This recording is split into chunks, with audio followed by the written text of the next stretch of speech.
So first of all, what does a brand mean to you? Let's start with you. Brand? Yeah, what does that mean? Means everybody knows your company under a certain name. Okay. What does it mean to you? Product differentiation. Okay. And you? Identity. Identity. Okay.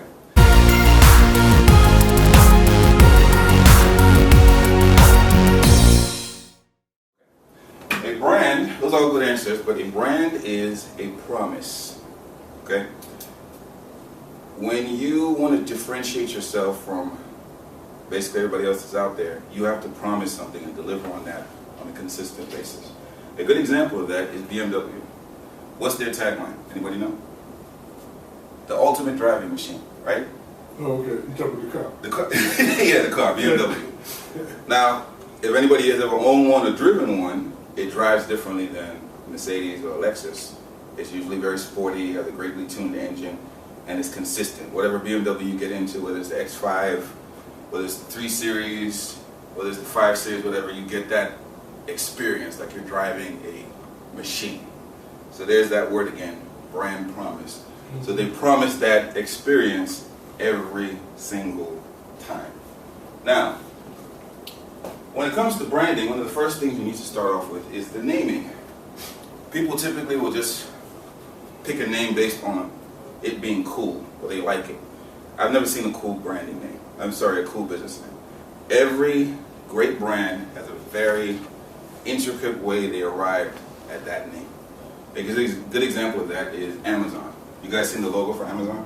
Anybody shop at Amazon? I don't recall it, but I've seen it. Okay, so basically you have the letters spelled out, and then you have a little yellow arrow that goes from A to the letter Z. Now, did anybody just catch what that means? It means we do it all. We do it all. We do everything from A to Z. So it's not just, because a lot of people don't even know that. They look at the name, you can Google if you want. You look at the name and you just think, okay, Amazon, they have a little yellow arrow that's bent. It looks a little phallic.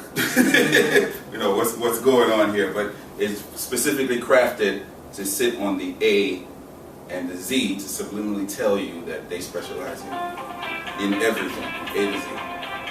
Okay? So the other thing when doing a name is you need to start throwing out ideas. So you need to throw out at least, you need to throw out at least 10 ideas at minimum when you're creating a name for your company. Basically any word that, let's do 5 words that you think is associated with what you're trying to sell or what you're trying to, what product you're trying to deliver, and then 5 words that your competitor uses. So basically write those words down, and then you start to basically think about what names can I evoke from these 5 words on both sides of the equation. Because you don't want to sound like them. You want your own identity, but at the same time you don't want to miss out on differentiating yourself and also capitalizing on the people they're capitalizing on, right? So, start off with at least 10. When you get to the 10, you'll start to narrow down. Like Kindle is a good example, the Amazon Kindle. What does the word Kindle mean? Anybody? Flame. Flame? Start. Sorry? I think they're starting fire. Start. So you kindle, you bringing people together, you know, rekindling something, right?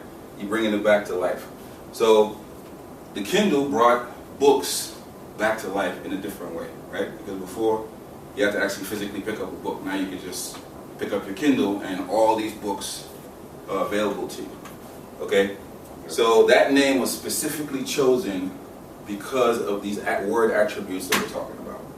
The second thing you want to do, you want to make sure you go to uspto.gov and make sure that that name is not trademarked.